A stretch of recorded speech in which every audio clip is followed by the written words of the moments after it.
Okay. Thank you, Chairman. We are streaming live on Facebook and YouTube, and we are ready for you to begin the meeting today. Good afternoon, everyone.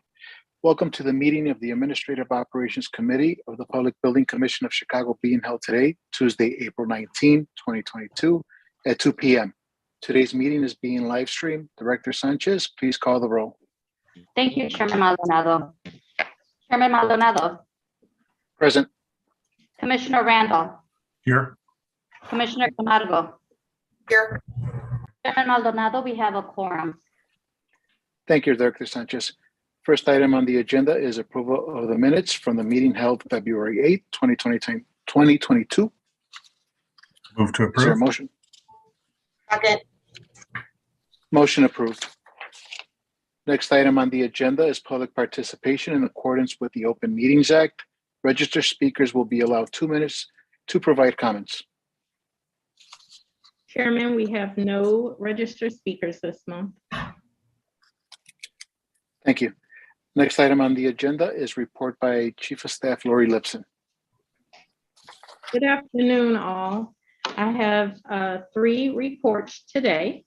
My first report is for task orders.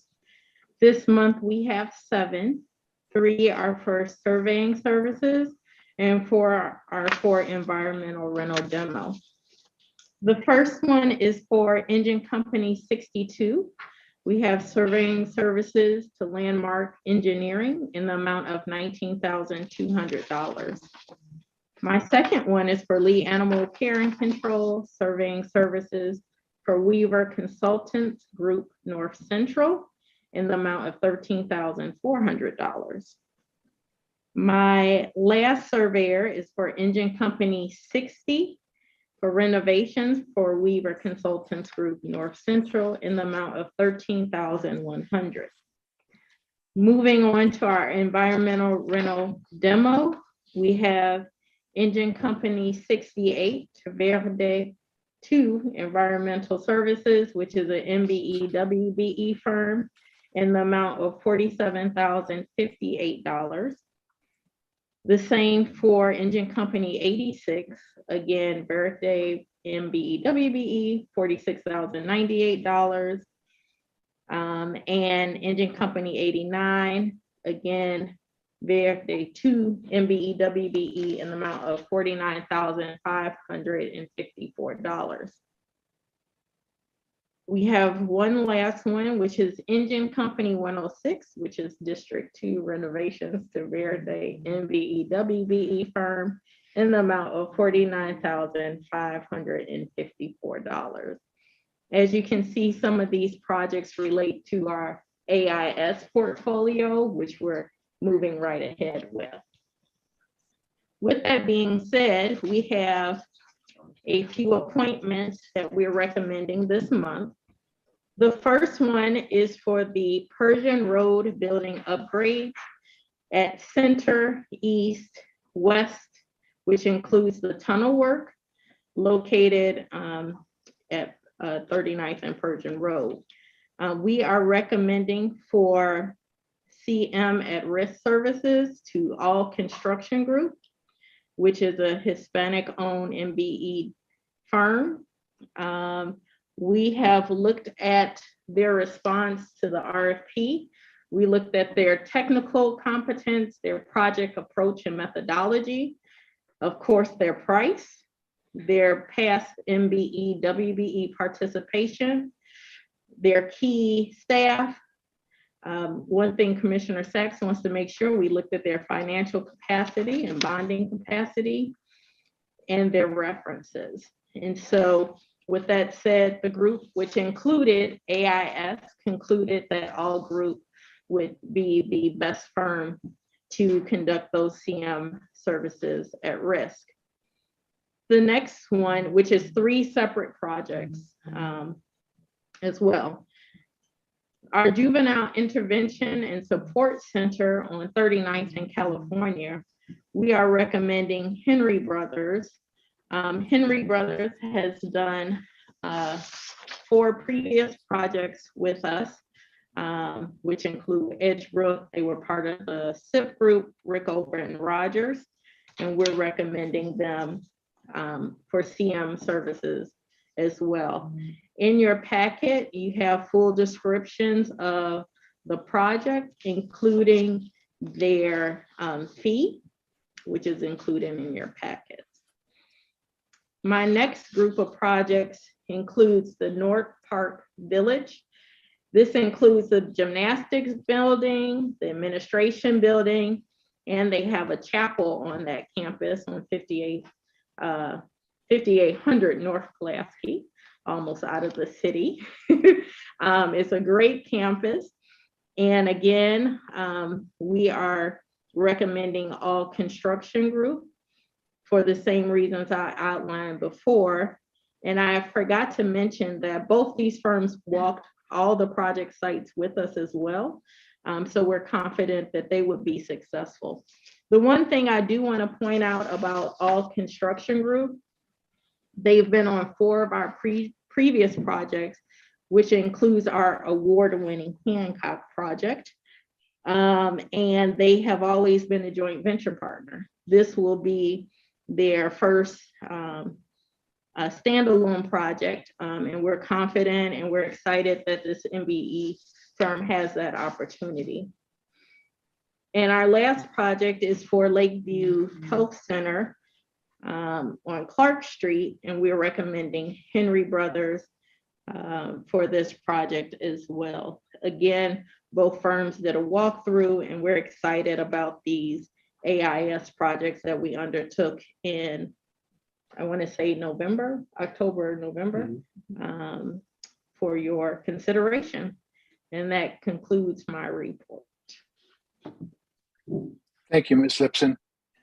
Is there a motion to accept the reports provided by the Chief of Staff? So moved. I will just have to recuse myself on the projects that list Verde 2 Environmental Solutions. And beyond that, I second the motion. The reports are accepted. Next item on the agenda is report by Chief Development Officer Ray Gutteroff. Good afternoon, Mr. Chairman and Commissioners. I will start with the field order activity report. One note, as I review these field orders with you, we do have concurrence from our clients at the CPS and of course AIS. There are 2 projects that I'm going to discuss today. The first is the Belmont Cregan Elementary School. There were a total of 4 field orders approved for issuance.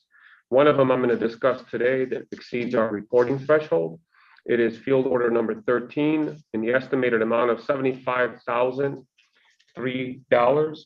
That field order is in regard to revising currently designed spaces within the new school and converting a room into a pre-K classroom and then converting a vault room into office space.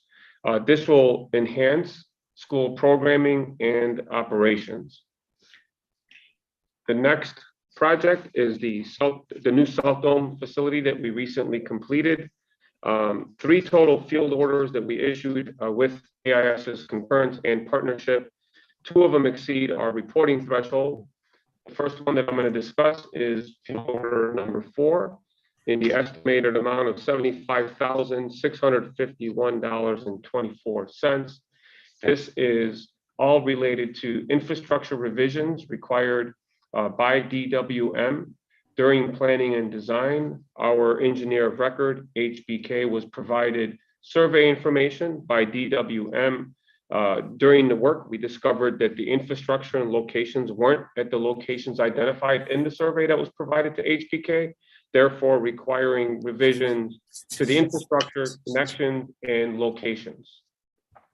The next field order is also for the new South Dome. It is field order number 6 in the current estimated amount of $91,899.74. This has to do with a client-directed request, along with our other partners at Streets and Sanitation, to upgrade and enhance the pre-existing electrical infrastructure that was in disrepair. during the planning and design phase, we had determined that that infrastructure was sufficient, but throughout the course of the project, as we continue to manage the work, report on cost and schedule, it was determined that there were enough funds available to move ahead and upgrade that infrastructure to enhance operations and end user requirements by streets and sanitation. That concludes my report for the field order activity report. Mr. Chairman, if I may, I'll move on to the change order report. I had a question. Yeah. Mr. Chairman, on the water tap location, so the plans that were originally drawn up did not accurately reflect where the water sources were, and then they had to go back and revise that. That's a good question, Commissioner. The information provided to HBK was indicated those locations as shown in the survey. HBK completed its design in accordance with the survey that was provided by DWM. And then as we proceeded with the work, we discovered that those locations were different, which then required us to make adjustments to the infrastructure. So that's why we identified that as a discovered item rather than an error or omission on HBK. Okay. Okay. Thank you. Sure. Any other questions on the field order activity report? Okay. Mr. Chairman, if I may, I will move on to our change order activity report. Yeah, go ahead, Ray. Okay, thank you very much. The first project, again, is the Belmont Cregan Elementary School project.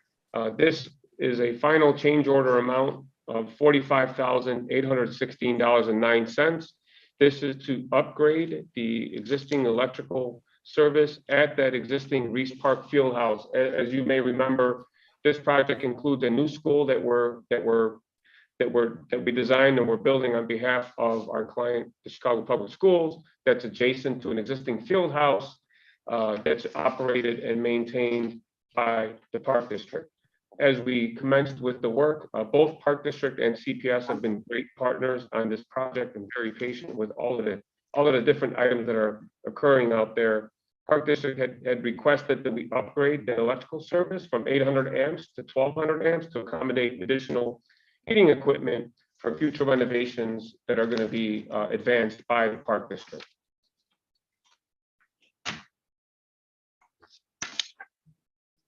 The second item is for the new salt dome replacement facility at Grand Avenue for a total change order amount of $10,026.03.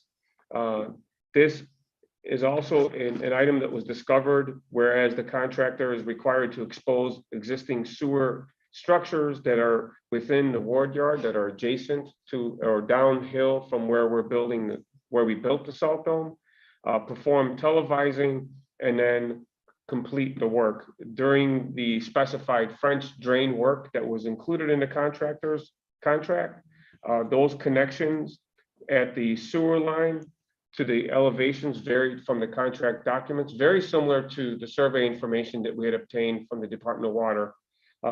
This was caught early on. We were able to mitigate much of the cost and schedule impacts. And I'll say that all of our partners, including the Department of Water, were excellent partners in helping us find the most efficient solution to finalize our connections for the new salt dome and the revisions required at AIS's remote location downhill from the salt dome.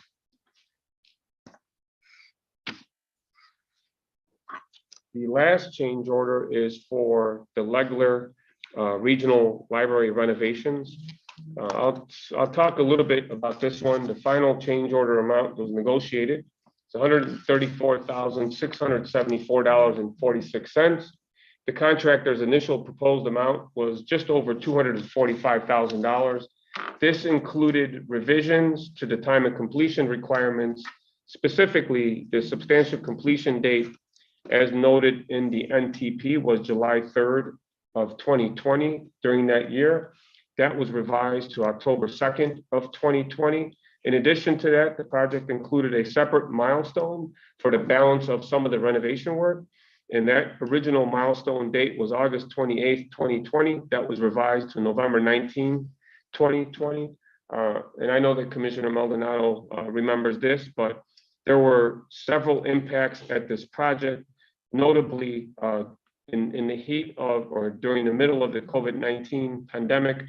The Public Building Commission directed the contractor to stop work on more than one occasion due to positive COVID-19 test results, in addition to significant material and supply chain impacts, ComEd equipment power outages, and pre-existing water infiltration at the basement due to pre-existing conditions. As a result of all of those impacts, the project was impacted a total of 135 calendar days. At no additional cost, we directed the contractor to mitigate as many of those delay days as it was able to, and it responded by mitigating a total of 44 calendar days at no additional cost. However, those 91 remaining days, the contractor, in this case was FH Fashion, was unable to mitigate the balance of those days. Therefore, the contract time of completion requirements required revisions, and this is for additional supervision and security services that were provided. Fashion was an excellent partner at this project, all things considered during the pandemic and all the supply chain impacts that we had. We do have the client's full concurrence regarding this final change order that was negotiated. That concludes my report for our change order activities. Are there any questions?